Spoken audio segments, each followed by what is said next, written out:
The morning sun cut through the Colorado mountains like a blade, casting long shadows across Fort Carson's weathered stone buildings. Established during the height of the Cold War, the sprawling military complex had transformed thousands of young Americans into warriors. Some returned home with medals. Others returned in flag-draped coffins. Safety's never off. And a few never returned at all. On this particular Tuesday in late September 24, elite operators stood at attention in Briefing Room 7. They represented the finest specimens each military branch could produce. Navy SEALs with kill counts in double digits. Army Rangers who'd survived Helmand Province. Marine Force recon operators who could disappear into hostile territory and emerge weeks later with intelligence that shifted the balance of power. Air Force pararescue jumpers who'd pulled wounded men from burning helicopters under enemy fire. And then there was Caitlin Reeves. She stood in the back row, fifth from the right, wearing the same standard-issue combat uniform as the others. But unlike her fellow trainees whose chests displayed unit patches, campaign ribbons, and badges earned through blood and sacrifice, Caitlin's uniform was conspicuously bare. No insignia, no decorations, nothing to distinguish her except the pronounced stillness in her posture and the way her hazel eyes tracked movement with predatory precision. At 29, she possessed the lean athletic build of someone who treated their body as a weapon requiring constant maintenance. Her dark brown hair was pulled back in the regulation bun, revealing a face that would have been striking if not for the deliberate absence of any warmth in her expression. High cheekbones, a small scar above her right eyebrow, and those eyes that seemed to catalog everything while revealing nothing. The other trainees had noticed her immediately when she'd arrived 3 days earlier. Noticed, assessed, and dismissed. "Who the hell is that?" a stocky ranger named Torres had muttered during the first formation. "Admin trainee," someone else had answered. "Paper pusher getting checked off on a box." The nickname had spread like wildfire. By the end of the first day, everyone knew her as Deadweight Reeves, the operator who'd somehow gamed the system to secure a slot in the most demanding joint training program in the United States military. Now, as the elite trainees waited for their commanding officer to arrive, the tension in the room felt thick enough to cut. This wasn't ordinary training. The Joint Special Operations Readiness Program handpicked operators from across all branches for 3 months of intensive evolution designed to forge them into something beyond their individual capabilities. Half would wash out. The other half would emerge as candidates for the nation's most classified missions. The door at the front of the briefing room swung open with military precision. General Marcus Reed entered like a storm system rolling across the plains. At 62, Reed embodied everything the public imagined when they pictured a military commander. Ramrod posture that made him seem taller than his 6-foot frame. Silver hair cut to exact regulation standards. A face weathered by decades of command decisions that sent young men into harm's way. His dress uniform displayed 4 rows of ribbons, including the Silver Star, 3 Bronze Stars, and the Distinguished Service Cross. What the ribbons didn't show was the blood on his hands from operations that officially never happened. Reed's ice-blue eyes swept across the assembled trainees with the clinical assessment of a man who'd spent 35 years evaluating human weapons. He moved down the line, slowly pausing occasionally to examine a particular operator more closely. His aide, a nervous captain carrying a tablet, followed 2 steps behind. "Ladies and gentlemen," Reed's voice carried the gravel of a man who'd screamed orders across combat zones. "You represent the best your respective commands could offer. SEALs, Rangers, Delta, Marine Special Operations, Air Force Special Tactics, each of you has proven yourselves in combat. Each of you believes you've earned the right to stand in this room." He paused, letting the weight of his words settle. "You're wrong." Reed continued, his inspection boots clicking against the linoleum with metronomic precision. "In this program, your past means nothing. Your decorations mean nothing. Your kill counts mean nothing. Here, you're unproven meat until you demonstrate that you possess the one quality that separates special operations from conventional forces." He stopped walking, his eyes finding the assembled faces. Adaptability under pressure. The ability to operate effectively when every variable shifts simultaneously. When your primary plan fails, your backup plan fails, and you're forced to improvise with whatever resources remain while hostile forces close in on your position. The trainees remained motionless, but Caitlin noticed the subtle shifts in posture. Chests puffing slightly, jaws tightening with determination. These were men and women accustomed to being the best, and Reed's challenge had activated their competitive instincts. Reed resumed his inspection, moving past the first row, then the second. His aide made notations on the tablet with each pause. When Reed reached the back row, his pace slowed imperceptibly. He stopped in front of Caitlin.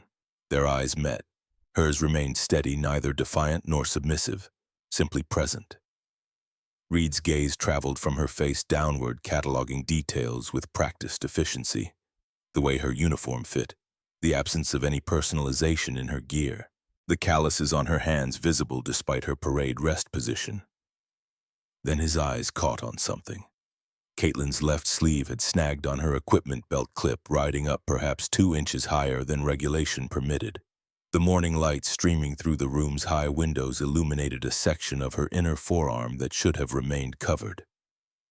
Reed's entire body went rigid. The tattoo was small, no larger than a quarter, positioned precisely 3 inches above her wrist. A broken sword rendered in black ink, the blade fractured into 2 pieces and running perpendicular to the break 7 thin horizontal lines. Hash marks, precise and deliberate. The color drained from Reed's face as if someone had opened a valve. His aide noticed the general's sudden stillness and looked up from the tablet with concern. "Sir, is everything—" Reed's hand shot up, silencing the question. His voice, when it emerged, carried a tremor that hadn't been there moments before. "That mark." The words came out barely above a whisper. "Where did you get that mark?"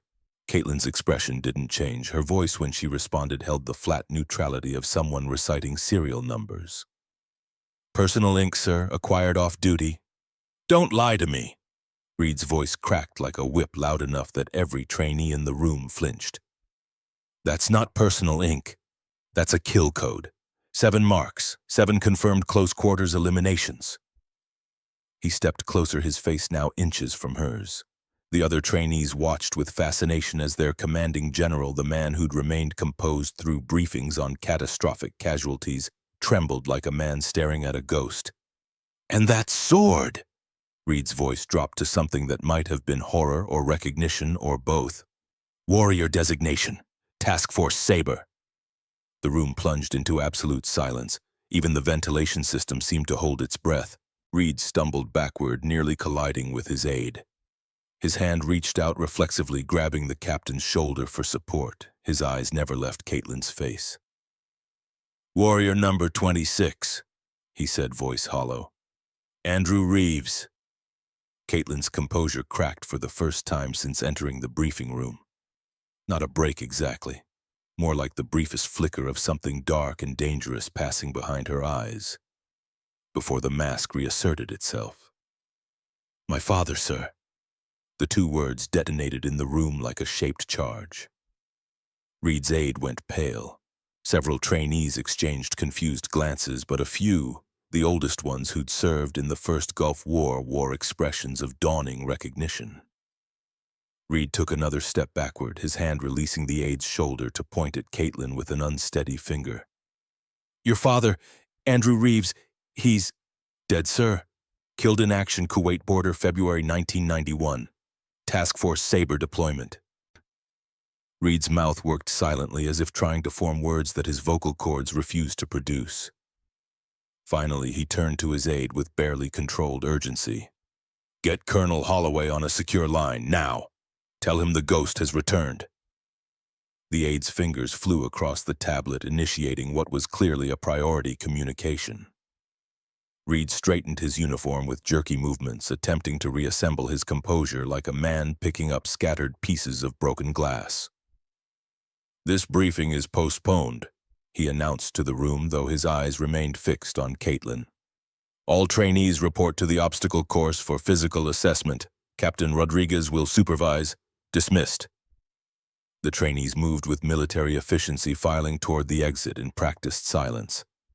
But Caitlin could feel their eyes on her, feel the questions forming, feel the shift in her status from dismissed paper pusher to something else entirely, something that made a decorated general lose his composure in front of subordinates. As she moved to join the exodus, Reed's voice stopped her. "Specialist Reeves, you stay." The last trainee exited. The door closed with a soft click that sounded impossibly loud in the sudden emptiness. Caitlin turned to face Reed, who stood near the front of the room with his aide hovering nervously nearby. "Sir." Caitlin's voice remained carefully neutral. Reed studied her with the intensity of a man examining ordnance that might explode at any moment. When he finally spoke, his words emerged slowly, weighted with decades of carefully maintained secrets. "Your father was the finest point man I ever commanded. Instincts like radar. Could sense an ambush 3 minutes before it materialized. He saved my life twice in operations that officially never happened." Caitlin said nothing, waiting. "They told you he died in a training accident." Reed's statement wasn't a question. "Yes, sir. They lied." Reed moved toward the window, staring out at the Colorado landscape as if seeing something else entirely. "Your father died completing his mission. He died a hero, but the operation was classified at levels that exceed your current clearance." "Task Force Sabre," Caitlin's voice cut through the careful ambiguity. 20 elite operators deployed to retrieve Soviet technology from an Iraqi bunker complex during Desert Storm's aftermath. The mission went sideways. The facility was destroyed with your team inside. 20 men buried alive. All casualties ruled training accidents to maintain operational security. Reed spun from the window, his face ashen. "Where did you get that information?" "The same place I got this tattoo, sir. From someone who survived." The aide's tablet slipped from nerveless fingers, clattering against the floor. Reed's hand moved toward his sidearm in a reflexive gesture before stopping halfway. Not threatening. Just the instinctive motion of a man confronting a threat he'd believed neutralized decades ago. "No one survived," Reed said, but his voice lacked conviction. "The blast radius alone. Colonel James Holloway survived, sir. Your executive officer, the man you forced into retirement 6 months before the Kuwait deployment because he questioned your risk assessment protocols." Reed's jaw clenched so hard Caitlin could see the muscle jumping beneath his skin. "Holloway is a bitter old man manufacturing conspiracy theories to explain his failed career. Then why did you just order your aide to contact him on a secure line?" The question hung in the air between them like a live grenade. Reed's aide had recovered his tablet and now stood frozen, clearly wishing he could be anywhere else. Reed's eyes narrowed. "You didn't come to Fort Carson for training." "No, sir. You came for me." Caitlin's expression remained impassive, but something shifted behind her eyes, something cold and patient and absolutely committed. "I came for the truth about what happened to my father and 19 other operators who deserved better than being erased from history." "Your father died serving his country," Reed said, his voice hardening into the tone of command. "That should be enough." "It would be, sir, if you hadn't ordered the demolition while Task Force Sabre was still inside the facility." The accusation landed like an artillery round. Reed's aide made a strangled sound. The general's face cycled through shock, fury, and something that might have been fear before settling into stone-cold calculation. "That's a treasonous accusation, specialist, one that could earn you a court-martial and decades in military prison." "Only if it's false, sir." They stared at each other across the briefing room. Two people connected by death and secrets and a reckoning that had been building for 34 years. Reed's tablet chirped. The aide glanced down, then looked up with visible relief at the interruption. "Sir, Colonel Holloway is on the secure line. He says it's urgent." Reed's eyes never left Caitlin's face. "Tell him I'll call him back." "Sir, he says to tell you specifically that if you don't take this call immediately, he's contacting the Senate Armed Services Committee with documentation he's been holding in reserve for 3 decades. The color drained from Reed's face again. His hand trembled slightly as he reached for the tablet. "Everyone out, now!" The aide practically ran for the door. Caitlin moved to follow, but Reed's voice stopped her halfway across the room. "This isn't over, Specialist Reeves." Caitlin turned, meeting his gaze with the same unflinching directness her father had reportedly possessed. "No, sir, it's just beginning." She exited the briefing room, leaving Reed alone with whatever Colonel Holloway had to say. The hallway outside was empty, her fellow trainees having already moved to the obstacle course. Caitlin allowed herself the luxury of leaning against the wall for exactly 5 seconds. Her hands were shaking, not from fear, from the adrenaline spike of confronting the man responsible for her father's death, the man she'd been hunting in one form or another since Colonel Holloway had found her 6 years ago and told her the truth about Andrew Reeves's final mission. Caitlin pulled her sleeve down, covering the broken sword tattoo. 7 hash marks for 7 contractors eliminated during operations with Holloway's covert investigation team. 7 lives taken to get the evidence they needed to prove that Task Force Sabre hadn't died in a training accident, that they'd been sacrificed. She pushed off the wall and headed toward the exit, her boots echoing in the empty corridor. The obstacle course awaited. More importantly, 3 months of training alongside operators who'd soon learn that Deadweight Reeves was anything but. Behind her, muffled through the briefing room door, she could hear Reed's voice rising in barely controlled fury as he spoke with the man who'd become her mentor, her commanding officer, and the closest thing to a father she'd ever known. Colonel James "Ghost" Holloway, the only man who'd survived Task Force Sabre's last mission. And the only man who knew exactly why Caitlin Reeves had infiltrated Fort Carson 3 days before General Marcus Reed was scheduled to transport a recovered Soviet neuroweapon to this facility for field testing. The same weapon that had doomed Task Force Sabre 34 years ago. The same weapon that would finally give them the proof they needed to bring Reed to justice, if they could survive the next 96 hours. Caitlin emerged from the administration building into the crisp Colorado morning. The obstacle course sprawled across the eastern training grounds, a brutal configuration of walls. Ropes, mud pits, and barriers designed to break the weak and humble the strong. She could see her fellow trainees already assembling near the start line, their physical fitness uniforms stark against the landscape. Captain Rodriguez stood at the front, clipboard in hand, his weathered face bearing the permanent squint of a man who'd spent 20 years evaluating warriors. At 45, he'd earned his position as lead instructor through combat deployments in Iraq, Afghanistan, and places that didn't appear on public deployment rosters. Caitlin jogged toward the formation, arriving just as Rodriguez began his briefing. "Listen up," Rodriguez's voice carried across the morning air without need for amplification. "This isn't your basic confidence course. We call it the Crucible. 2 miles of integrated obstacles designed to simulate combat conditions under physical and mental stress. Your objective is simple: complete the course.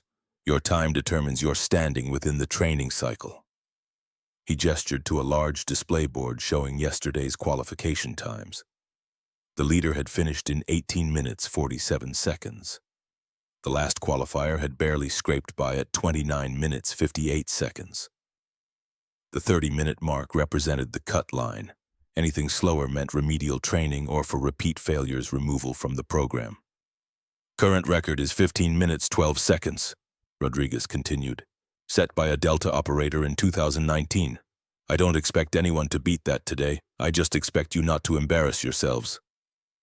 A SEAL named Derek Kane raised his hand. At 32, Kane had the build of someone who treated CrossFit like religion, and possessed the confidence of a man who'd never failed at anything physical in his life. His square jaw and cold blue eyes had intimidated countless junior operators. "Sir, what about Deadweight?" Kane gestured toward Caitlin with deliberate contempt. "She gonna hold up the whole program while she figures out which end of a rope to climb." Several trainees chuckled. Rodriguez's expression didn't change, but Caitlin noticed the slight tightening around his eyes. Instructors like Rodriguez didn't appreciate disruptions to their carefully maintained training flow. "Specialist Reeves will complete the course like everyone else, Petty Officer Kane. If she fails to meet standards, she'll be remediated or removed according to protocol. Same as you. With respect, sir, we all earned our slots here through combat deployments and selection courses. What did she do? Fill out the right paperwork. This time the laughter was more widespread. Caitlin remained still, her face betraying nothing. She'd expected this, planned for it even. The harassment was a feature, not a bug. It kept attention focused on her supposed incompetence rather than her actual purpose at Fort Carson. Rodriguez checked his watch. Kane, since you're so concerned about program integrity, you'll run first. Show us how a real SEAL performs. Kane's grin widened. Yes, sir. He moved to the start line, stretching with the casual confidence of someone who'd run similar courses 100 times. Rodriguez raised his stopwatch. On my mark, 3, 2, 1, go. Kane exploded forward like a sprinter from the blocks. His technique was flawless, power and efficiency in perfect balance. He hit the first obstacle, a 15-foot wall, without breaking stride, scaled it in seconds, dropped to the far side and continued toward the rope climb. Caitlin watched with analytical detachment. Kane was good, extremely good. His time would likely land in the top 3 for the day. But she also noticed the subtle inefficiencies. The extra half-second he took to adjust his grip on the rope. The way he attacked the tire flip with pure strength rather than leveraging momentum. Professional operators, even elite ones, developed patterns. They found techniques that worked and repeated them until they became reflexive. It made them fast. It made them effective. It also made them predictable. 19 minutes later, Kane crossed the finish line, chest heaving, but still capable of a triumphant fist pump. Rodriguez noted the time. 18 minutes, 31 seconds. Solid run, Kane. Second fastest so far today. The SEAL jogged back toward the formation, accepting congratulations from several other trainees. When he passed Caitlin, he made sure their eyes met. Try not to die out there, Deadweight. I'd hate to waste a morning doing paperwork on your washout. Caitlin's expression remained neutral. I'll do my best. The morning progressed. One by one, operators attacked the crucible with varying degrees of success. A Ranger finished in 19 minutes 8 seconds. An Air Force pararescue jumper clocked 22 minutes 14 seconds. A Marine failed the rope climb twice and was pulled from the course with a time that would require remediation. By the time Rodriguez called Caitlin's name, the sun had climbed higher, warming the Colorado air to a pleasant 70 degrees. 17 trainees had completed the course. 3 had washed out. Caitlin would be the 21st attempt. She moved to the start line, aware of every eye tracking her progress. The betting had started around the 10th runner. Current odds had her washing out before completing even half the obstacles. Rodriguez met her eyes. For just a moment, something flickered in his expression. Not sympathy exactly, more like curiosity, as if he suspected there might be more to Deadweight Reeves than administrative incompetence. Ready, specialist? Yes, sir. On my mark, 3, 2, 1, go. Caitlin moved, not with Kane's explosive power, not with the Ranger's aggressive determination. She moved with the fluid economy of someone who'd learned long ago that energy management separated survivors from casualties.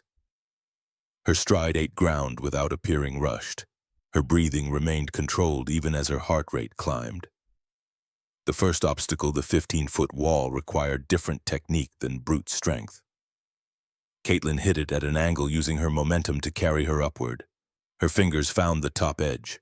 One smooth pull and she was over-dropping to a controlled crouch on the far side. Behind her, she could hear murmurs from the watching trainees. Surprise, maybe, or suspicion.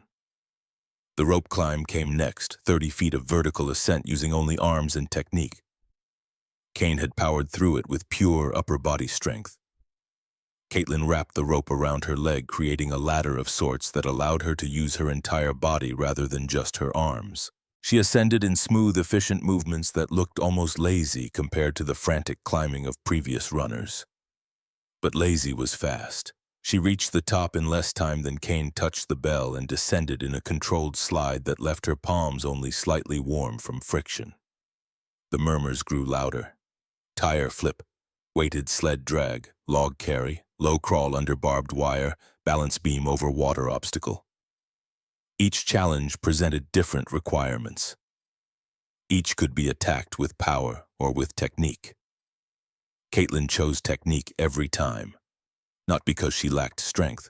Her arms bore the lean muscle of someone who trained for function rather than appearance. But strength had limits. Technique properly applied could multiply force beyond raw muscle. Rodriguez watched her progress with increasing intensity. His stopwatch clicked steadily, marking seconds that accumulated into minutes. By the time Caitlin approached the final obstacle, an A-frame cargo net requiring a climb up one side and controlled descent down the other, Rodriguez was no longer trying to hide his interest. She crested the A-frame's peak, paused for a fraction of a second to assess the far side, then descended in a rapid hand-over-hand motion that looked reckless but was actually precisely controlled. Her boots hit the ground. She sprinted the final 100 yards to the finish line, crossing it with breathing that was elevated but not desperate. Rodriguez clicked the stopwatch, stared at the display, clicked it again as if doubting the reading. "Time!" Kane called from the crowd of watching trainees. Rodriguez looked up, his expression carefully neutral in a way that told Caitlin everything she needed to know. 17 minutes, 43 seconds. The silence that followed was absolute, then chaos. "Bullshit!" Kane snapped, pushing forward. "Run it again. Equipment malfunction." Rodriguez's voice cut through the protests like a blade. "The equipment is calibrated daily, petty officer. The time stands." She couldn't have... Kane stopped himself, probably realizing that arguing further would make him look weak. But Rodriguez wasn't finished. He pulled up his tablet, accessing the course records database. When he found what he was looking for, his eyes narrowed fractionally. 17 minutes, 43 seconds makes Specialist Reeves the third fastest time ever recorded on this course. Faster than 80% of operators who've attempted it, including you, Kane. The SEAL's face darkened. "This is bullshit. She's admin. She shouldn't even be here."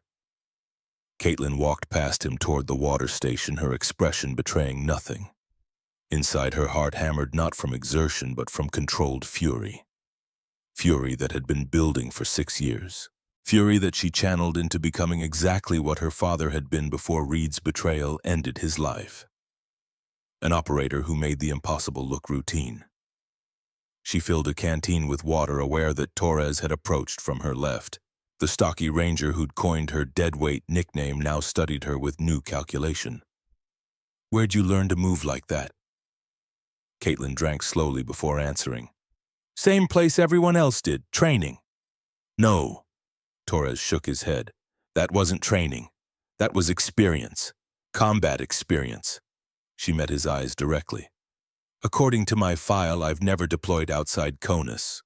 "According to your file," Torres repeated, investing the words with skepticism. He walked away, leaving Caitlin alone at the water station. She allowed herself the luxury of closing her eyes for exactly 3 seconds. Behind her eyelids, memory flickered. Not of the obstacle course, but of a different kind of training. A remote ranch in the Colorado foothills. An underground bunker converted into a tactical training facility. And a silver-haired colonel with eyes that carried 34 years of guilt, teaching her everything her father never had the chance to pass down. Teaching her to be the weapon that would finally bring Marcus Reed to justice. Caitlin opened her eyes, refocused on the present. 3 months of training stretched ahead. 3 months of proving herself to operators who still thought she was a paper-pushing mistake. 3 months of positioning herself exactly where she needed to be when Reed brought Project Osiris to Fort Carson. 3 months to honor the broken sword tattooed on her wrist. The tattoo that represented 20 warriors who'd trusted their general and died for it. The tattoo that would soon add an 8th hash mark for Marcus Reed. The afternoon sun blazed overhead as Caitlin made her way across Fort Carson's sprawling grounds, moving with the purposeful stride of someone who belonged exactly where she was. The obstacle course triumph had shifted the social dynamics among the trainees, transforming her from dismissed deadweight into something more complicated. Not accepted exactly, but no longer invisible. She checked her watch. 1,400 hours. Training schedule indicated a 2-hour break before the evening tactical simulation. enough time to slip off base if she moved quickly and chose her route carefully. The perimeter fence ran along the eastern edge of the facility, bordered by scrub brush and rocky terrain that eventually gave way to the foothills of the Rockies. Most personnel used the main gate, subjecting themselves to ID checks and logged entries that created permanent records of movement. But Fort Carson, like most Cold War-era installations, had been built with multiple access points designed for rapid deployment scenarios that never materialized. Caitlin had spent her first 2 days at the facility mapping these forgotten egress routes. The drainage culvert beneath the fence line at grid coordinate Echo 7. The maintenance gate near the vehicle depot that remained unlocked during shift changes. The gap in the sensor coverage where 2 security zones overlapped imperfectly, creating a 40-second window every 12 minutes. She used the drainage culvert, crawling through 3 feet of concrete pipe that smelled of rust and old water. Emerged on the far side, covered in dust but undetected. The tree line was 50 yards away. She covered the distance at a steady jog, disappearing into the pines before anyone could spot a lone figure moving away from base. The ranch was 12 miles northwest, accessible by a network of fire roads that saw traffic maybe twice a month. Caitlin had stashed a mountain bike at the forest access point during her initial reconnaissance. She pedaled hard, keeping her breathing controlled even as her legs burned from the morning's exertion compounded by this afternoon's sprint. 40 minutes later, she turned off the fire road onto a narrow track barely visible between the trees. The ranch appeared gradually, as if the landscape reluctantly revealed it. A weathered 2-story structure that had seen better decades. Outbuildings in various states of disrepair. A barn with half its roof missing. The entire property radiated abandonment, which was precisely the point. To anyone who bothered looking, this was the home of a retired Army colonel who'd spent his golden years in bitter isolation, drinking away memories of a career that had ended in disgrace. Local records showed James Holloway as the owner, a man who kept to himself and made occasional trips to town for supplies. What the records didn't show was the underground facility beneath the barn, or the surveillance equipment hidden in the trees, or the fact that Colonel James Holloway was anything but isolated. Caitlin dismounted near the barn, propping the bike against the wall. She approached what looked like a standard access door but was actually reinforced steel behind a weathered facade. Her knock followed a specific pattern. 3 sharp raps. Pause. 2 more. Pause. 1 final knock. The door opened to reveal a man who embodied contradictions. At 71, James Holloway carried himself with the erect posture of someone who'd spent 50 years in uniform, but his civilian clothes, worn jeans and a faded flannel shirt, suggested comfortable retirement. His silver hair was cut military short, but his face bore the lines of someone who smiled often. His eyes, however, told the real story. Pale blue and absolutely sharp, they cataloged details with the automatic precision of a man who'd spent decades in special operations where missing 1 detail meant death. "You're late," Holloway said, stepping aside to let her enter. "Obstacle course ran long. I finished 3rd all time." Something that might have been pride flickered across Holloway's weathered face. "Your father held that record for 6 months back in '89, 15 minutes, 12 seconds. They didn't call it the Crucible back then, but it was the same course." Caitlin followed him through the barn's ground level, past rusted farm equipment that hadn't moved in years, to a section of floor that looked like concrete but was actually a hydraulic platform. Holloway input a code on a panel hidden behind a loose board. The platform descended with barely a whisper of sound, carrying them down into what had once been a Cold War civil defense shelter. Now it was something else entirely. The underground facility stretched 40 feet in each direction, carved from bedrock and reinforced with modern materials that had been installed quietly over the past 2 decades. Banks of computer equipment lined one wall, their screens displaying news feeds, satellite imagery, and encrypted communication channels. Another wall held a detailed map of Fort Carson with overlay notations tracking personnel movements, security protocols, and facility layouts. A third wall was devoted to photographs. 20 photographs, to be precise. Each showed a young man in military dress uniform, their faces frozen in formal portrait poses that couldn't quite hide the warrior intensity behind their eyes. Names and ranks were printed beneath each photo. Captain Andrew Reeves, Lieutenant David Holloway, Master Sergeant Lucas Kane, Staff Sergeant Marcus Cole. The list continued: 20 operators who'd comprised Task Force Sabre, 20 men who'd deployed to Kuwait in February 1991, 20 men who'd never come home. Caitlin had memorized every face, every name, every detail of their service records. She knew that Andrew Reeves had played guitar and written letters to his pregnant wife every day he was deployed. That David Holloway had planned to become a teacher after his military service ended. That Lucas Kane had a younger brother who was 12 years old when his hero died in what the family was told was a training accident. She knew these details because Holloway had spent 34 years collecting them, interviewing families, assembling the fragments of lives cut short by a general's decision to prioritize mission success over operator survival. Holloway moved to the computer station, his fingers dancing across the keyboard with surprising speed for someone his age. Reed called me 17 minutes after you revealed the tattoo. He was barely coherent. Kept demanding to know how I found you, what you know, whether I'd gone to the media. What did you tell him? That I've been holding documentation in reserve for 3 decades. That if anything happens to you or me, it all goes to the Senate Armed Services Committee with instructions to declassify and publicize. Holloway pulled up a video file, freezing it on Reed's face mid-sentence. He knows we're closing in. Question is whether he panics or doubles down. Caitlin studied the frozen image. Reed's expression showed a man calculating odds, weighing options, making the kind of rapid tactical assessment that had earned him 4 stars and command authority over some of the nation's most sensitive operations. He'll double down. Men like Reed don't panic. They eliminate threats. Which makes you the primary target. Holloway closed the video file and opened another window, this one showing a satellite image of Fort Carson with real-time updates. I've been monitoring communications since your revelation this morning.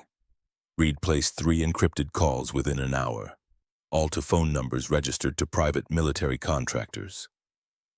The implications settled over Caitlin like a cold weight. Private military contractors were the modern equivalent of mercenaries. Former special operations personnel who transitioned to the private sector where operational rules were flexible and accountability was minimal. If Reed was activating contractor assets, it meant he'd moved from defensive posture to active threat elimination. How long until they move against me?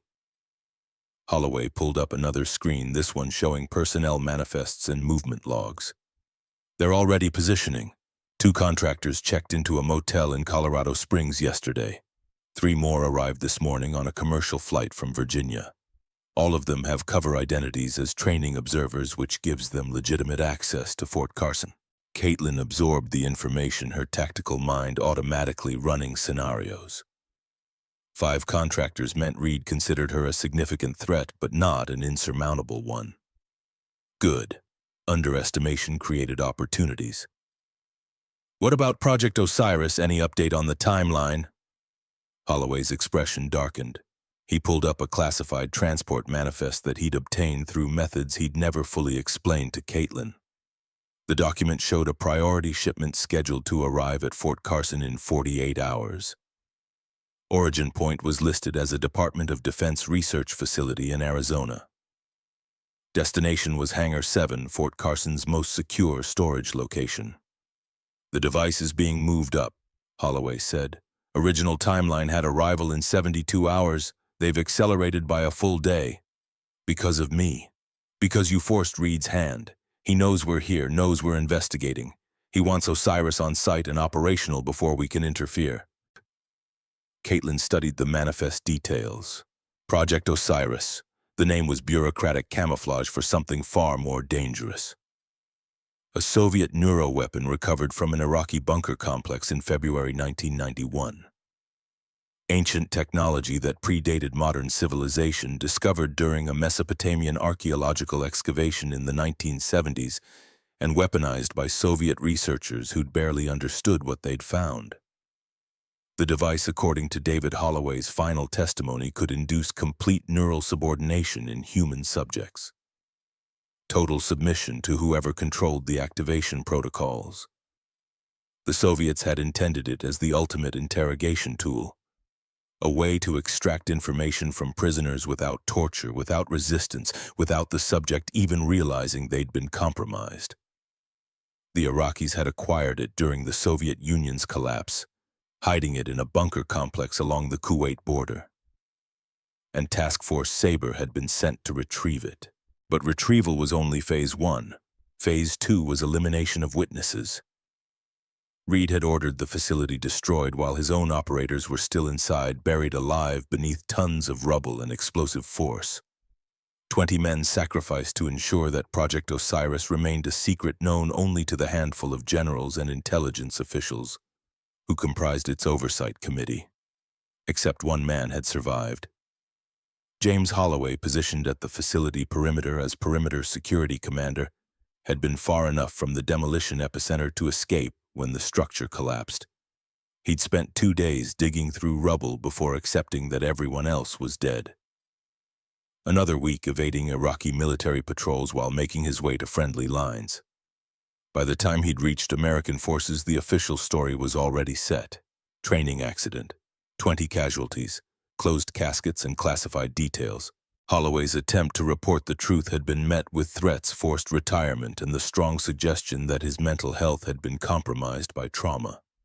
So he'd done what special operations personnel do when conventional channels fail. He'd gone dark, built his own intelligence network, spent decades assembling proof that Project Osiris existed, that Task Force Sabre had been betrayed, that Marcus Reed was a traitor hiding behind stars and medals. And when he'd found Andrew Reeves's daughter 6 years ago, freshly commissioned and burning with questions about a father she'd never met, he'd found something else. A weapon he could aim at Reed's heart. Caitlin moved to the wall of photographs, her eyes finding her father's image. Captain Andrew Reeves had been 28 when he died, younger than she was now. The photo showed a man with her same hazel eyes, same sharp cheekbones, same serious expression that could break into warmth when something genuinely amused him. She'd never heard his laugh, never felt his hand on her shoulder, never received the advice and wisdom that fathers were supposed to pass down to daughters. All she had was this photograph and the broken sword tattoo that marked her as his legacy. "Tell me about the test subject requirement," Caitlin said, still studying her father's face. Holloway's chair creaked as he stood and moved to join her. "Osiris requires calibration before operational deployment. The neurofield has to be tuned to human brainwave patterns, which means they need someone to test it on. Someone they're not worried about harming. Someone who knows too much and has become a liability." Holloway's voice carried grim certainty. "Reed listed me as a high-value intelligence source in his classified briefing to the transport team. I'm the test subject, Kate." The nickname one only he used made something twist in her chest. James Holloway was the closest thing to a father she'd ever known. The man who'd taught her to shoot, to fight, to think tactically. The man who'd mentored her through Delta selection, who'd guided her investigation, who'd become the family she'd lost before she was born. "Then we extract you before the device arrives." "Negative." Holloway's tone carried the absolute authority of a commanding officer.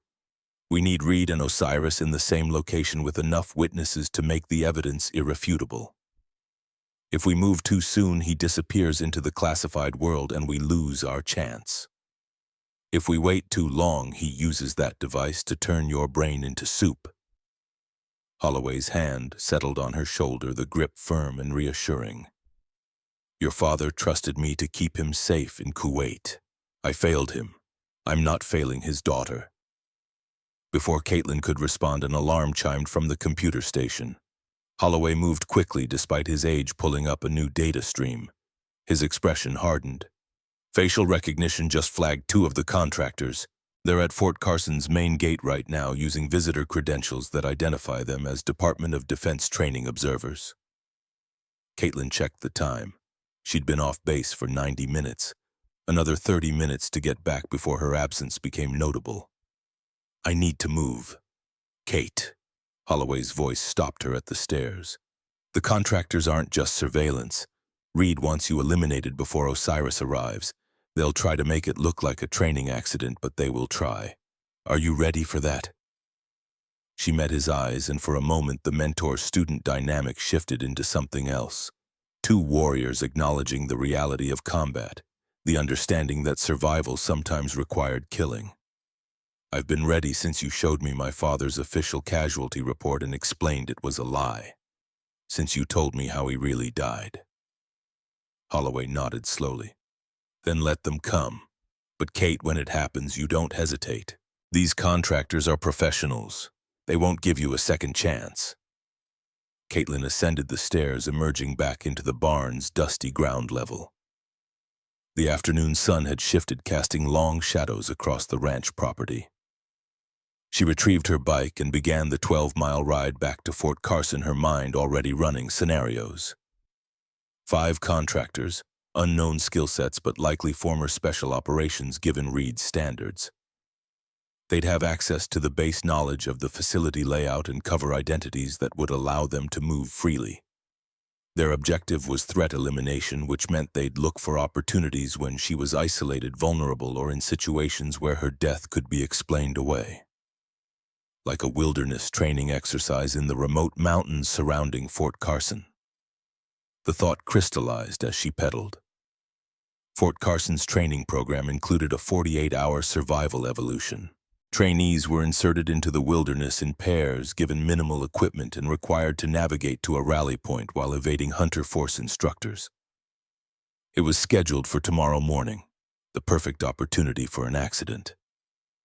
Caitlin reached the forest access point as sunset approached, stashing the bike and moving through the trees toward the perimeter fence.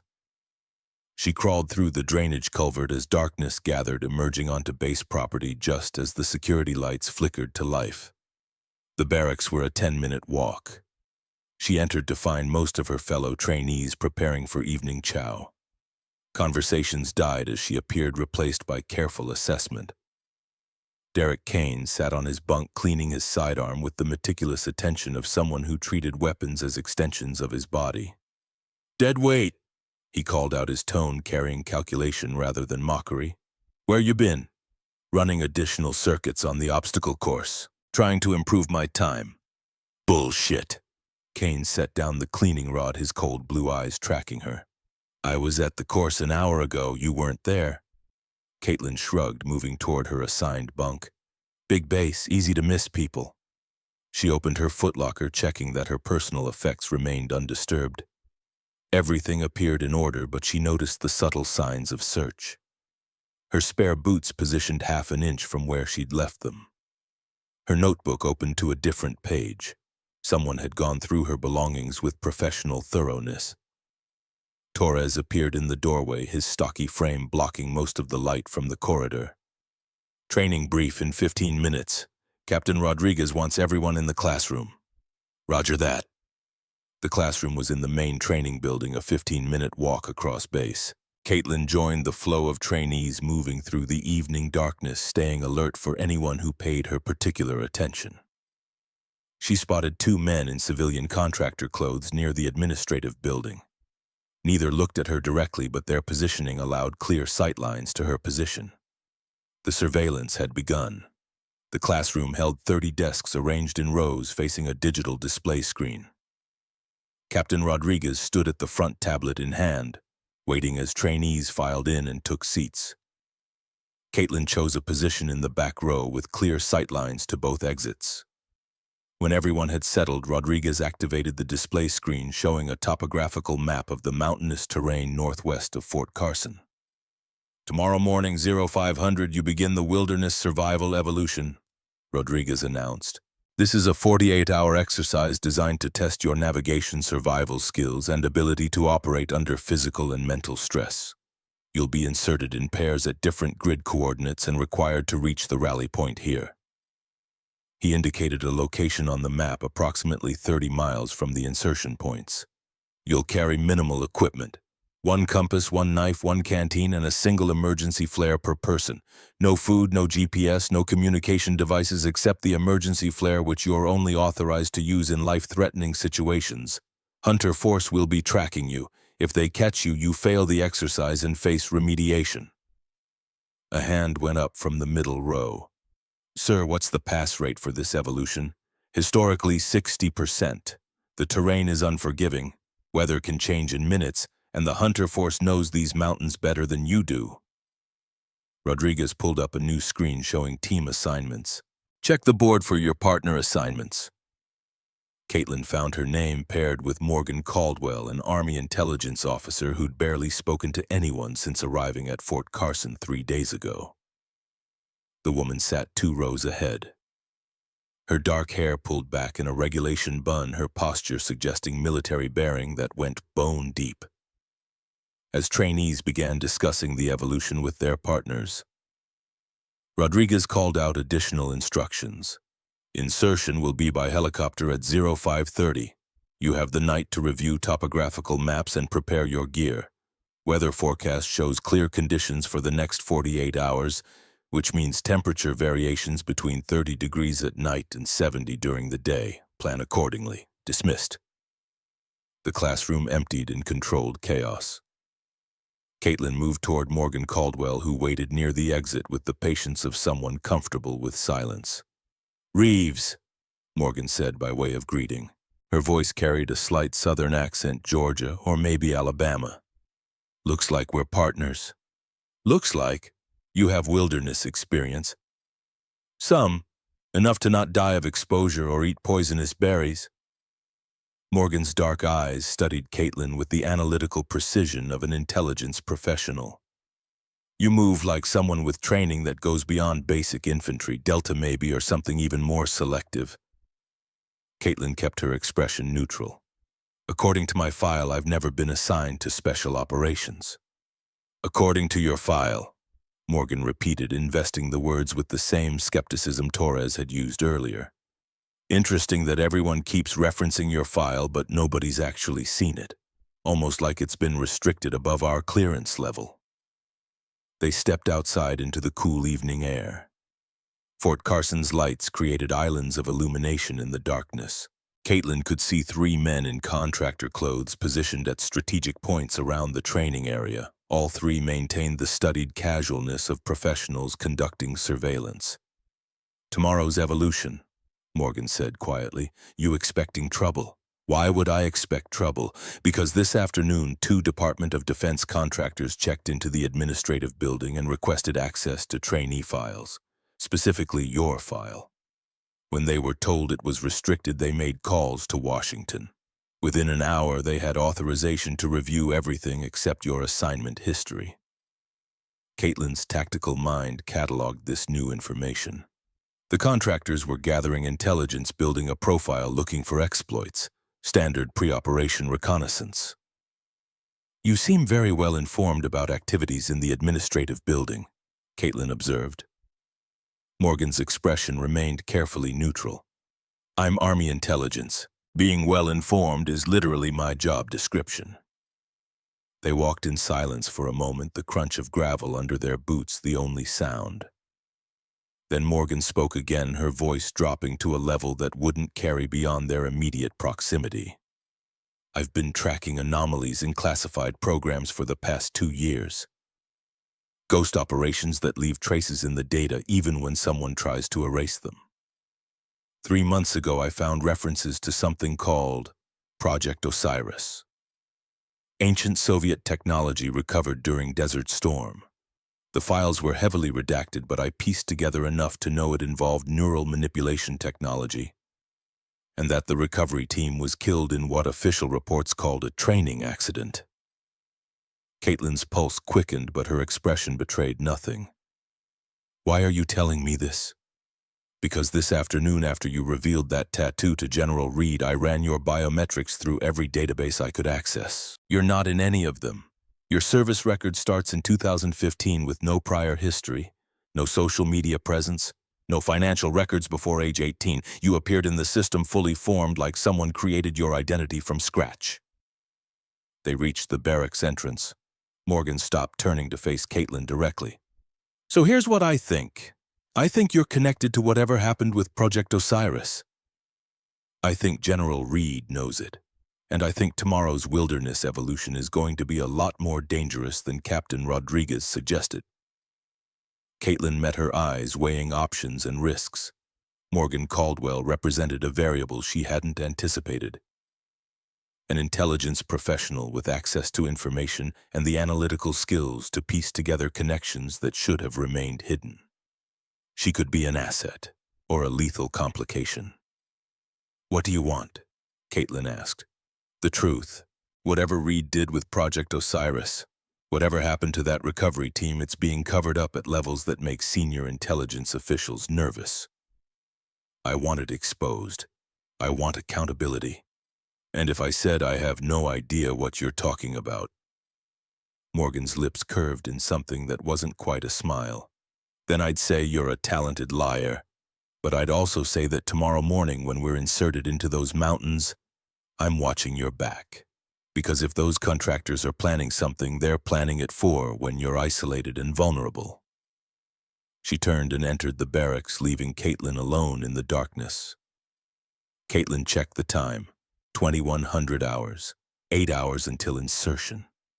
She needed to contact Holloway, update him on Morgan's involvement, and prepare for a wilderness evolution that would almost certainly turn lethal. But first she needed to verify something. She moved through the darkness toward the motor pool where vehicles were maintained and equipment was stored.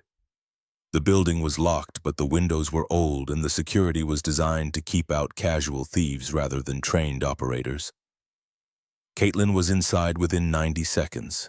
The equipment cage held rucksacks, sleeping bags, and the minimal survival gear that would be issued tomorrow morning. She found the section marked for her team and examined the contents. Standard issue compass, military knife canteen. All appeared normal.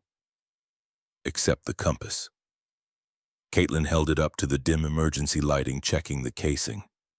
A hairline crack ran along the base, barely visible. She twisted the housing and it separated, revealing a tiny electronic device no larger than a watch battery soldered to the interior. A tracking beacon.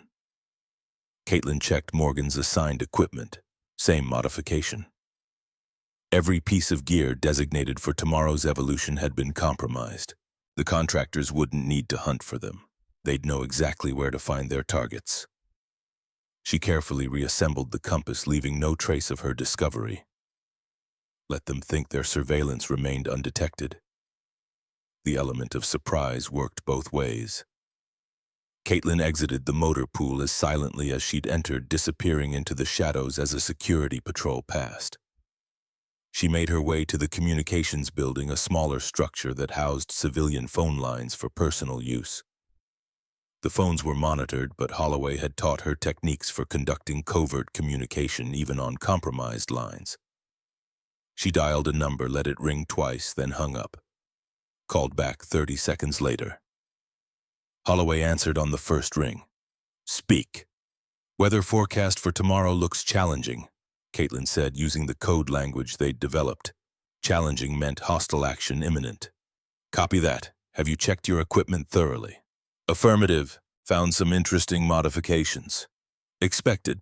Advice, turn it to your advantage. Roger. One additional complication. Intelligence professional has made connections. A pause. Then Holloway's voice, carefully neutral. Caldwell. Affirmative. Her file shows clean record, no red flags, could be an asset if properly managed, or a liability if she complicates field operations. Your call, Kate. You're the operator on the ground. Caitlin absorbed that.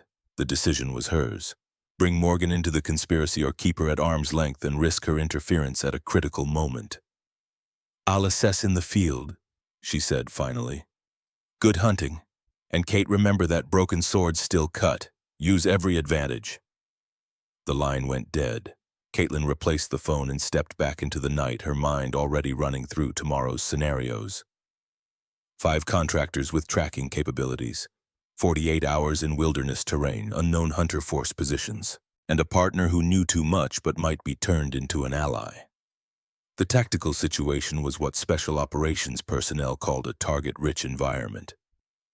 Somewhere in the darkness, those contractors were finalizing their plan, probably assuming they'd face a lone target with minimal skills and no combat experience. They were about to learn why Andrew Reeves had been the finest point man Task Force Sabre ever produced, and why his daughter had inherited more than just his hazel eyes. The helicopter's rotors beat against the pre-dawn darkness, a rhythmic thunder that made conversation impossible. Caitlin sat in the cargo bay with 11 other trainees, their faces illuminated by the red glow of the interior lighting.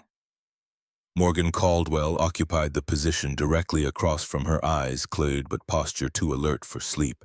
Derek Kane sat 3 positions down, methodically checking his minimal gear with the obsessive precision of a SEAL who'd learned that small oversights got people killed. The crew chief held up 5 fingers, 5 minutes to insertion. Caitlin ran final mental checks. The compromised compass sat in her cargo pocket, its tracking beacon transmitting her position to whoever monitored the frequency. Her knife, a standard-issue Ka-bar, had been examined and found clean. The canteen held water and nothing else. The emergency flare remained sealed in its waterproof case, but she'd also brought items that hadn't been on the authorized equipment list. A length of paracord wrapped around her waist beneath her jacket, a small fire starter disguised as a button on her cargo pants, and tucked into her boot a 4-inch blade that Holloway had given her 6 years ago with the simple instruction that sometimes survival required tools the enemy didn't know you possessed. The crew chief pointed at Caitlin and Morgan, then gestured toward the door. Their insertion point. The helicopter banked sharply, descending toward a small clearing barely visible in the darkness. 50 feet. 30 feet. The skids kissed earth with barely a jolt. Go, go, go! Caitlin and Morgan dropped from the helicopter, boots hitting rocky ground as the aircraft's downwash created a miniature dust storm. They moved quickly away from the landing zone, heading toward the tree line as the helicopter lifted off behind them. Within seconds, the sound of the rotors faded into the distance, leaving them in darkness broken only by the first hints of dawn on the eastern horizon. Morgan pulled out her compass, orienting herself to the topographical features barely visible in the dim light. Rally point is 30 miles northeast.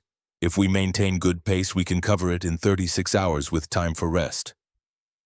Caitlin studied their surroundings with different priorities. The insertion point was a natural choke point surrounded by higher ground that would provide excellent observation positions. If the contractors were planning an ambush, they'd want it to happen away from the insertion zone where helicopter crews might witness suspicious activity. That meant the attack would come later, probably 8 to 12 hours from now, when the targets were tired, isolated, and deep enough into the wilderness that their deaths could be attributed to natural hazards. We need to move, Caitlin said, but not toward the rally point, not yet. Morgan's eyes narrowed. You want to explain that? Your compass, check the casing.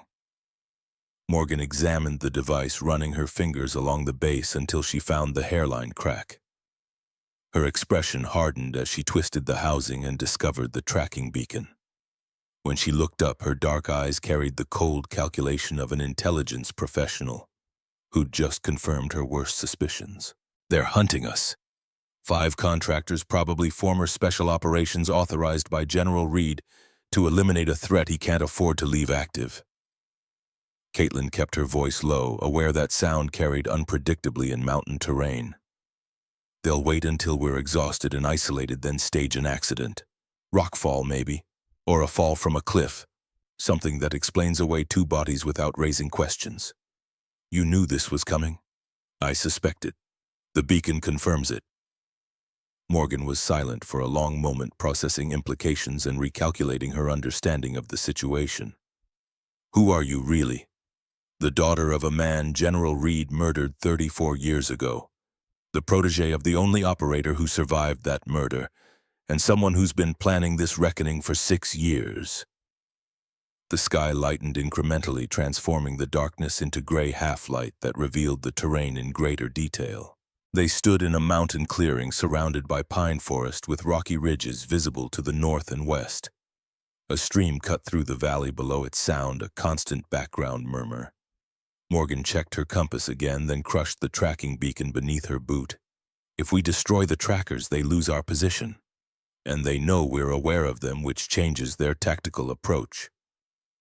Better to let them think we're ignorant. Use their overconfidence against them. You're talking about turning hunters into prey. I'm talking about survival. They want us dead in a way that looks accidental. We make sure that if anyone dies today, it's not us. Morgan absorbed that her intelligence training warring with the ingrained respect for chain of command. That defined military culture. Whatever internal debate she conducted resolved quickly. She nodded once, a decision made. Tell me what you need. Over the next 20 minutes, as dawn broke fully across the Colorado mountains, Caitlin outlined her tactical assessment. The contractors would be tracking their beacon signals probably from a mobile command post with satellite uplink capability. They'd let their targets move for several hours, waiting for fatigue to set in, and for the trainees to reach terrain that favored ambush. Rocky areas with limited escape routes, ridge lines where a fall would be fatal, places where bodies might not be found for days or weeks. We use the beacon to lead them into ground we choose, Caitlin explained. Somewhere we can identify them, separate them, and eliminate the threat. Eliminate. Morgan repeated the word carefully. You mean kill. I mean survive. They're not coming to arrest us or intimidate us. They're coming to bury us. The only question is whether we let them. They began moving following a route that paralleled the expected path toward the rally point, but took them through terrain Caitlin had studied extensively during her weeks of preparation. She'd memorized topographical maps, identified tactical positions, and war-gamed scenarios exactly like this one, because Holloway had taught her that special operations succeeded or failed in the preparation phase. The operators who survived were the ones who planned for contingencies that seemed paranoid until they became reality. 3 hours into the hike, Caitlin called a halt near a stream that cascaded down a rocky slope. They refilled canteens and ate wild berries that Morgan identified as safe. The sun had climbed higher, warming the air to a comfortable 60 degrees. Under different circumstances, it would have been a pleasant morning hike through beautiful wilderness. But Caitlin could feel the weight of observation. Somewhere behind them, possibly miles away, but closing the distance, professionals with weapons and authorization were tracking 2 beacon signals that represented targets to be eliminated. Tell me about Project Osiris, Morgan said as they rested.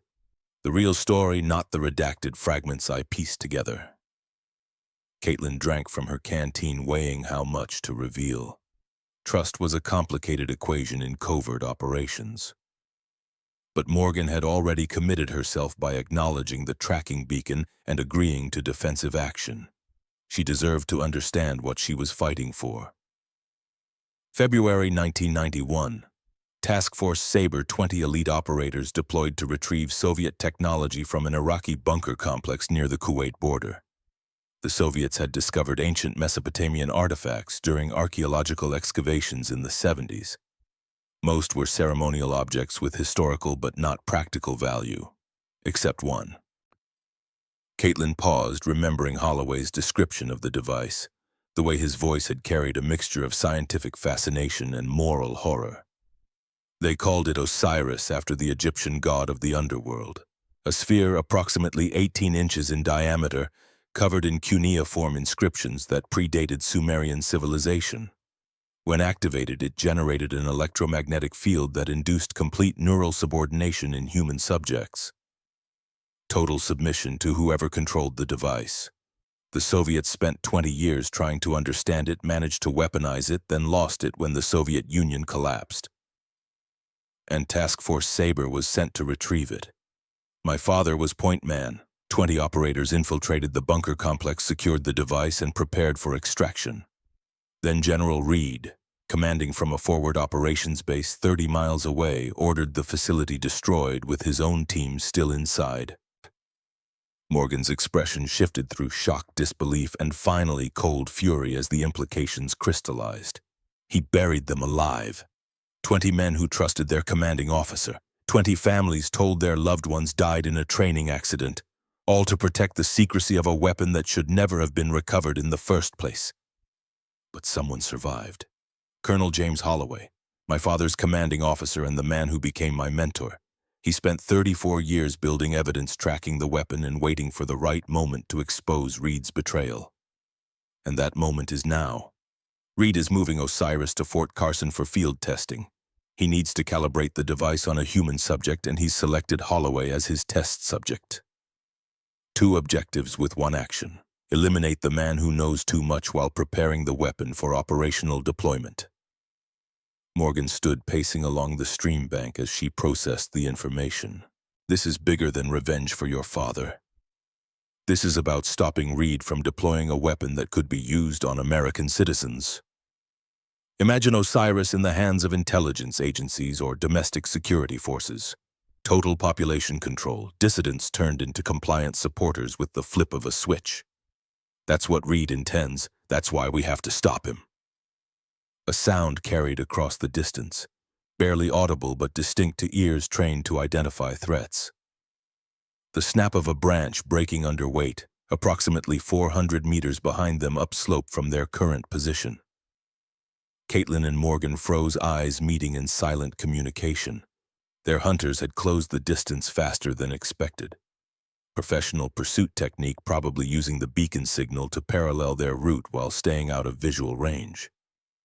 Caitlin pointed to a rocky outcropping 200 meters ahead, then held up 5 fingers and pointed to her eyes. Observation position 5 minutes. Morgan nodded, understanding. They moved with careful speed, leaving the stream and climbing toward higher ground. The outcropping provided cover and excellent sightlines back along their trail. They settled into position, controlling their breathing and remaining absolutely still. 12 minutes later, 2 figures appeared in the valley below. Both men wore civilian hiking clothes in earth tones that would blend with the forest environment. Both moved with the practiced efficiency of experienced operators. One carried what appeared to be a day pack, but likely concealed a weapon. The other held a tablet device, probably tracking the beacon signals. Caitlin studied them through a gap in the rocks, memorizing details. The lead man was approximately 6 feet tall, lean build, dark hair, cut military short. He scanned the terrain with professional thoroughness, his movements suggesting extensive combat experience. The second man was shorter, stockier, with a reddish beard that violated military grooming standards but was common among private contractors who no longer answered to regulation. They stopped near the stream, examining the ground where Caitlin and Morgan had rested. The shorter man pointed to boot prints in the soft earth near the water. They consulted the tablet, confirming that the beacon signals matched this location. Then they split up. The taller man continued along the stream, following the obvious trail. The shorter man moved upslope, taking a flanking route that would allow him to spot targets from above if they continued along the valley floor. Classic pursuit tactics, and confirmation that these weren't amateurs playing at security work. These were professionals executing a coordinated hunt. Morgan leaned close, her breath warm against Caitlin's ear. 2 down here. That means 3 more somewhere in the operational area. Caitlin nodded.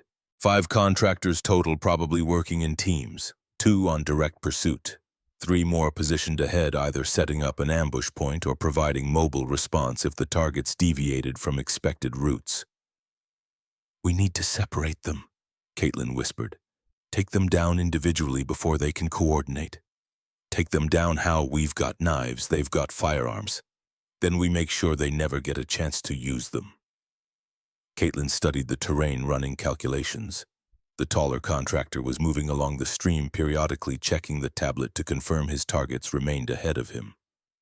His route would take him beneath their current position in approximately 8 minutes. The stockier man was climbing the slope, but on a trajectory that would bring him past their outcropping on the far side, out of visual range.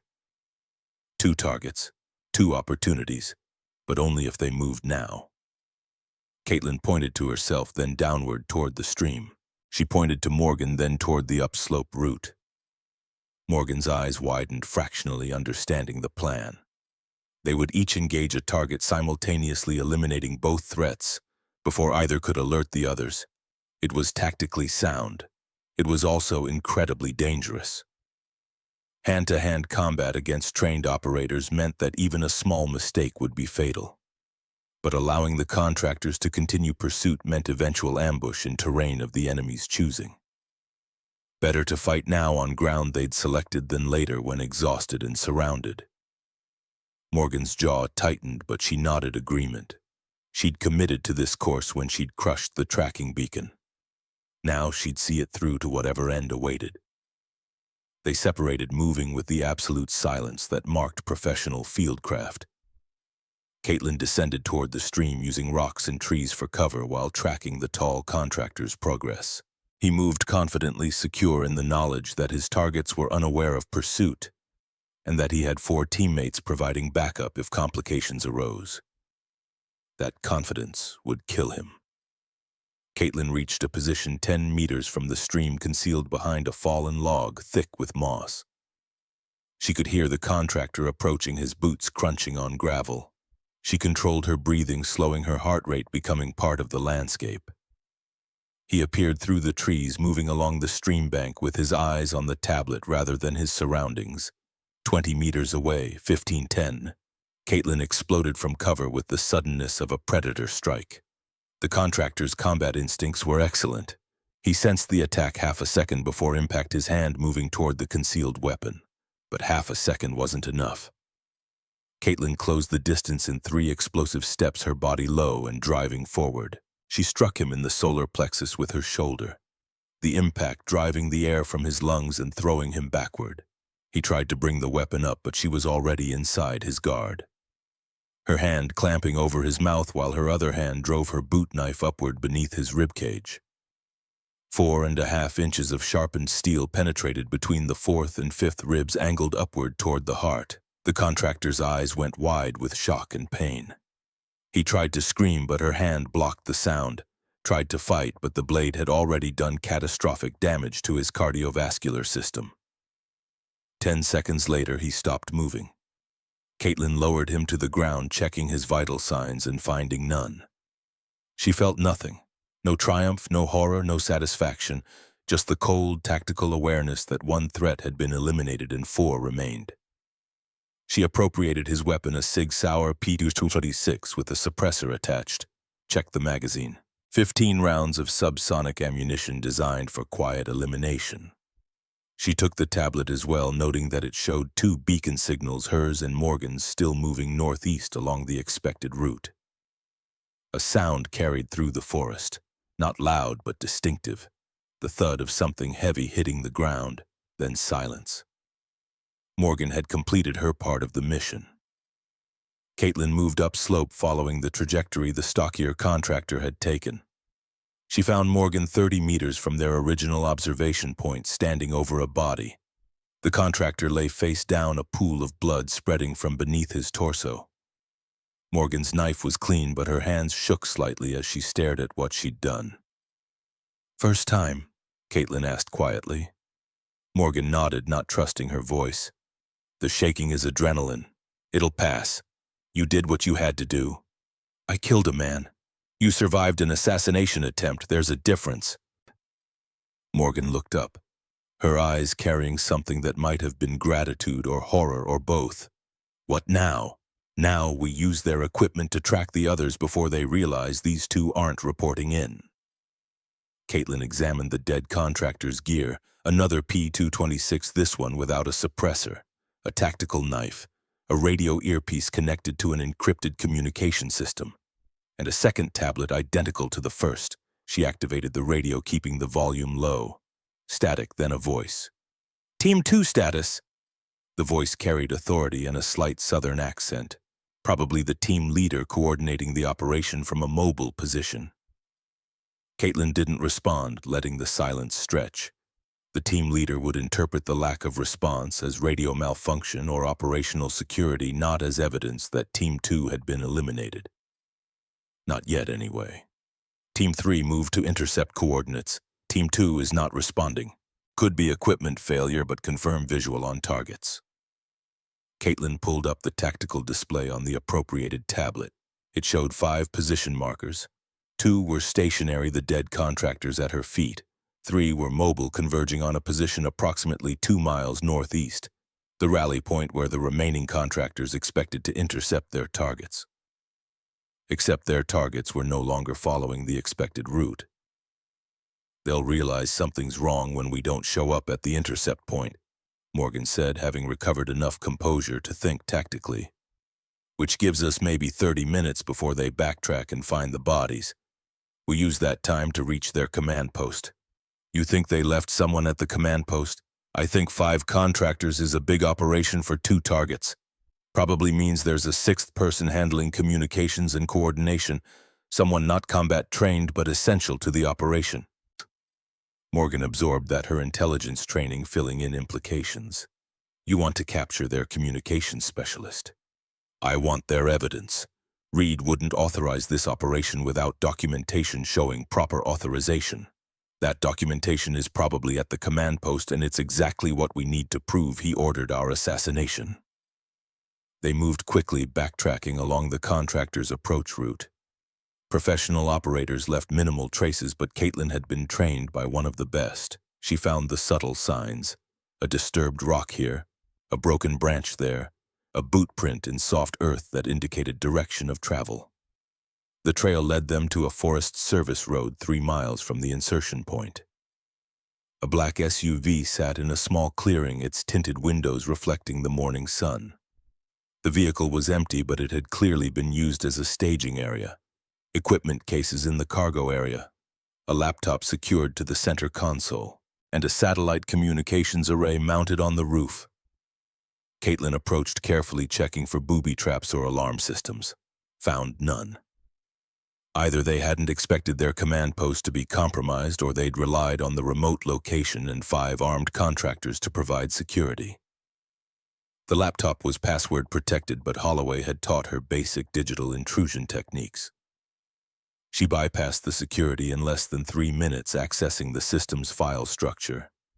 What she found made her blood run cold. Operational orders authorized by General Marcus Reed. 5 contractors tasked with threat elimination during training evolution. Specific instructions that deaths should appear accidental, with suggested methods including falls from elevation exposure or animal attacks. And a timeline showing that this operation was Phase 1. Phase 2 involved the arrival of Project Osiris at Fort Carson in 18 hours. Phase 3 was testing the device on Colonel James Holloway. Phase 4 was classified, but the file name was suggestive: Domestic Deployment Authorization. Morgan read over her shoulder, her expression growing darker with each document. "Reed's planning to use Osiris on American soil. Not just planning. He's got authorization from someone high enough in the government to approve domestic military operations." Caitlin scrolled through additional files, finding communication logs that referenced meetings with senior Pentagon officials and intelligence committee members. This wasn't just Reed's operation. It was a conspiracy that reached the highest levels of military and civilian leadership. The radio crackled.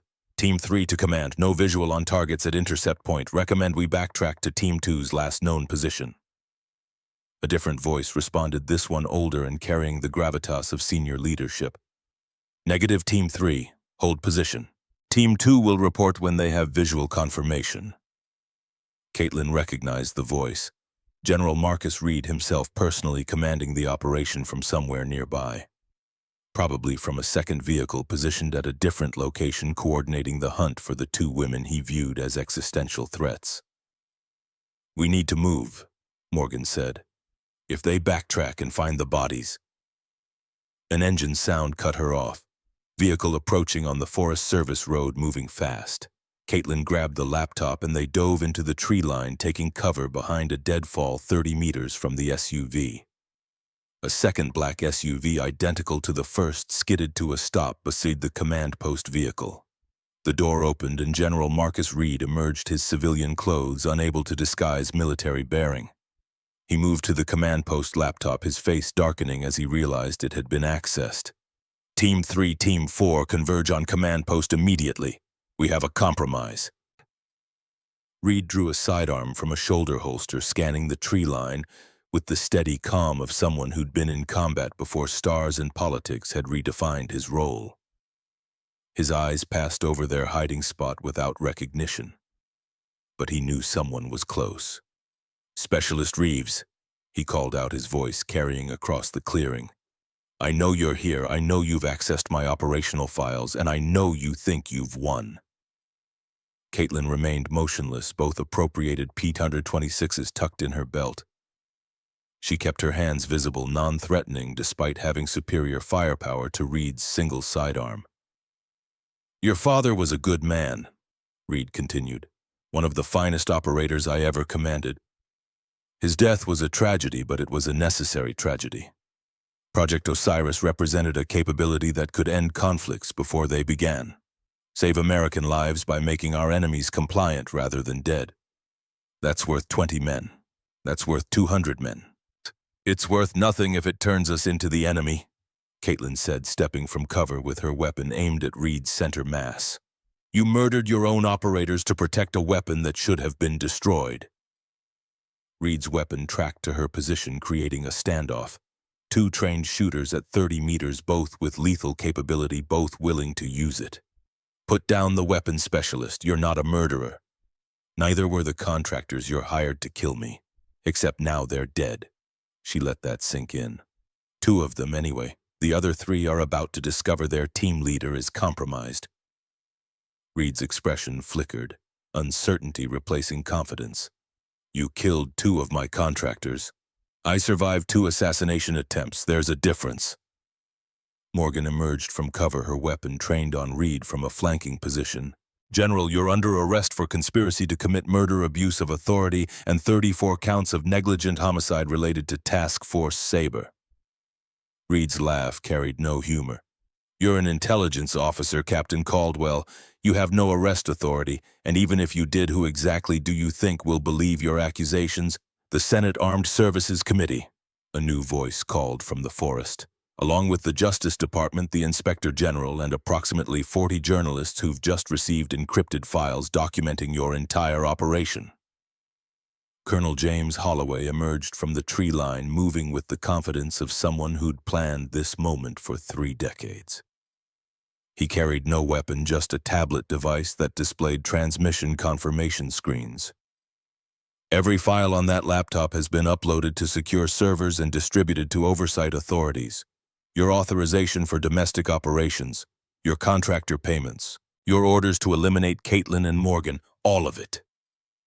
Reed's weapon wavered.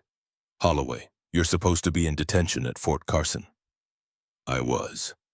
Until Caitlin's actions here triggered your response protocols and proved to multiple federal agencies that you were conducting an illegal operation on American soil.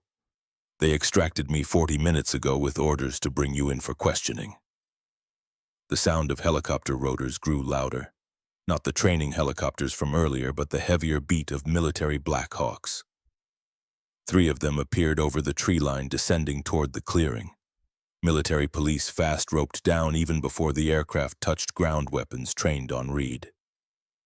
The general looked at Caitlin, really seeing her for the first time. Not as a threat or a target, but as Andrew Reeves's daughter. The legacy of a man he'd sacrificed for what he'd believed was the greater good. "Your father would have understood," Reed said quietly. "He knew that sometimes we have to make impossible choices." "My father trusted you," Caitlin replied. "That was his only mistake." The military police surrounded Reed, disarming him and securing his hands behind his back. As they led him toward the waiting helicopters, he looked back once more. "Osiris is already operational. Even if you stop me, there are others who understand its value. This isn't over." "Yes," Caitlin said. "It is." Holloway approached as the helicopters lifted off with Reed in custody. The old colonel's eyes carried a mixture of pride, relief, and the bone-deep weariness of someone who'd carried a burden for too long. "You did good, Kate. Your father would be proud." She holstered her weapon, feeling the adrenaline finally beginning to fade. "It's not finished. Reed said Osiris is operational. That means there are others involved." "There always are. But today we cut the head off the snake. The rest will be easier." Morgan joined them, still processing everything that had happened in the past 6 hours. So what happens now? Now, Holloway smiled. Now we finish what Task Force Sabre started 34 years ago. We make sure Project Osiris is destroyed, not just reassigned to someone else's classified program. We ensure those 20 operators get the recognition they deserve, and we establish oversight protocols to prevent another Reed from sacrificing operators for political expediency. He turned to Caitlin, his hand settling on her shoulder with the weight of shared history. Defense Department is establishing a new oversight unit, Ghost Protocol they're calling it, independent authority to investigate classified programs that operate outside normal channels. They want someone to lead the field operations team. And you recommended me. I recommended the best operator I know. Someone who inherited Andrew Reeves's instincts and my stubbornness. Someone who proved today that she can survive impossible situations and still make the right choice.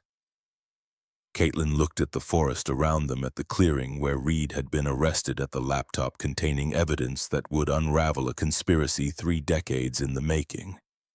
This was what she'd trained for, what Holloway had shaped her to become. Not a weapon of revenge, but an instrument of justice. When do I start? Soon as we handle Reed's court-martial and secure Osiris. Figure 2, maybe 3 months. Holloway's eyes carried warmth she'd rarely seen. In the meantime, there's a memorial service scheduled at Arlington. 20 names being added to the wall. Your father's name, David's name, 19 others who deserve to be remembered. I'll be there. They began walking toward the Forest Service Road, where additional vehicles had arrived carrying federal agents and military investigators. The wilderness that had been a combat zone an hour ago was now a crime scene, with technicians documenting evidence and contractors being taken into custody. Morgan fell into step beside Caitlin. Ghost Protocol, that's really what they're calling it. Appropriate, don't you think? We're the ghosts of operators who were supposed to stay buried. Now we're the ones hunting the people who tried to bury us. You're going to need a team. Someone with intelligence expertise to track the digital traces these operations leave behind. Caitlin glanced at her. You volunteering? I signed up to protect the Constitution from all enemies, foreign and domestic. Turns out some of the domestic ones wear stars and sit in the Pentagon. So yeah, I'm volunteering. They reached the vehicles. Federal agents were securing the area, photographing evidence, and conducting preliminary interviews. Caitlin provided her statement mechanically, her mind already moving forward to the next phase. Reed was captured, but Osiris remained. The device sat in a secure facility waiting for transport that would now never happen. But as long as it existed, someone would try to deploy it. Someone would argue that the potential benefits outweighed the ethical concerns. Someone would decide that 20 dead operators or 200 or 2,000 was an acceptable price for ultimate power, unless someone stopped them first. 3 months later, Caitlin stood in Arlington National Cemetery as the sun set over Washington, D.C. The memorial wall had been updated, 20 names carved into black granite. Task Force Sabre finally acknowledged after 34 years of official denial. Families stood in small clusters, many meeting for the first time, united by shared loss and the truth that had finally emerged. An elderly woman placed flowers beneath Andrew Reeves's name, her weathered hands trembling. Caitlin recognized her from photographs. Her grandmother, the mother who'd raised Andrew and lost him to a war that officially never happened. He would have loved you, Holloway said quietly, appearing beside her. Would have taught you to shoot and fish and all the things fathers teach daughters. Would have been impossibly proud of who you became. I know, Caitlin said, her voice steady despite the emotion constricting her throat. Because you taught me in his place. You gave me the father I lost before I was born. Holloway's eyes glistened, but he maintained composure. Tomorrow you start leading Ghost Protocol. New facility, new team, new mission. You ready? I've been ready since you showed me that tattoo and told me what it meant. She touched her wrist, feeling the broken sword beneath her sleeve. 7 hash marks representing 7 eliminated threats. But the tattoo meant more than just kill counts. It represented legacy, continuity. the understanding that broken swords still served a purpose, not as weapons of war, but as instruments of justice. The ceremony concluded as darkness fell. Families dispersed carrying memories and newfound closure. Caitlin remained at the wall, one hand pressed against her father's name. "I finished it, Dad," she whispered. "Reed's in prison. Osiris is being destroyed. Task Force Saber is honored, and I'm going to make sure it never happens again." The stone offered no response, but Caitlin felt something shift inside her. The rage that had driven her for 6 years, the fury that had sustained her through training and investigation and combat, finally released its grip. What remained was purpose, clean and clear and absolute. She was Ghost Protocol's field commander, the last sword of Task Force Saber, the daughter of Andrew Reeves and the protege of James Holloway. And she had work to do. 3 weeks later, Caitlin stood in a converted warehouse that served as Ghost Protocol's operations center. Morgan Caldwell sat at a bank of computers tracking digital traces of classified programs. Derek Kane, having resigned from the SEALs to join the oversight unit, reviewed tactical protocols with Jackson Ridge and Rebecca Tate, 2 contractors Holloway had recruited from his network of trusted operators. Holloway entered carrying a file marked with enough classification stamps to make it essentially radioactive. He set it on the table where the team had gathered. "Project Lazarus," he announced. "Another Soviet recovery operation. This one in Siberia, currently being planned by elements within the CIA who didn't get the message about Osiris being shut down."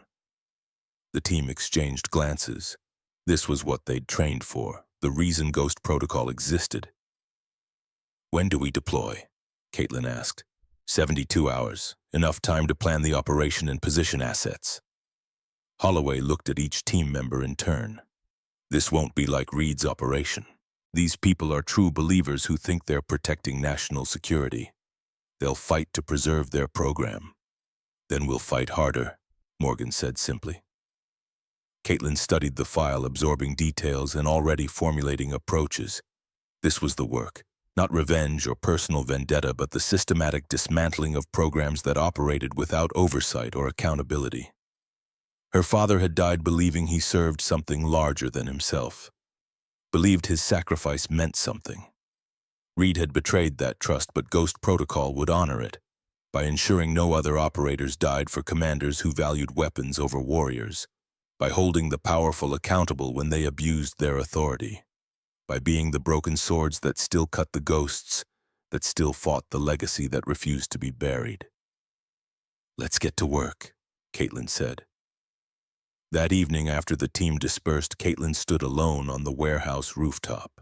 Washington's lights spread below her like a constellation, each point representing lives she was now responsible for protecting. She pulled up her sleeve, studying the broken sword tattoo. 7 hash marks for 7 threats eliminated.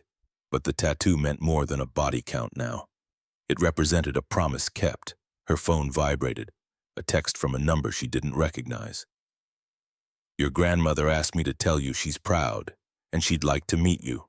When you're ready, Holloway." Caitlin stared at the message. She'd avoided that meeting at Arlington, uncertain whether she could face the woman who'd raised her father. Uncertain what words could bridge 34 years of absence. But Ghost Protocol wasn't just about hunting conspiracies or destroying weapons. It was about honoring the people who'd been lost, about making sure their sacrifices meant something beyond classified files and closed-door trials. She typed her response. "I'm ready." As she pocketed the phone, Caitlin looked toward Arlington's distant lights. Tomorrow she'd meet her grandmother. Tomorrow she'd learn about Andrew Reeves not as Warrior 26, but as a son, a husband, a man who'd played guitar and written love letters. Tonight she was simply Caitlin Reeves, daughter of a hero, protege of a survivor, commander of ghosts who refused to stay buried. The broken sword had been reforged, and it cut true.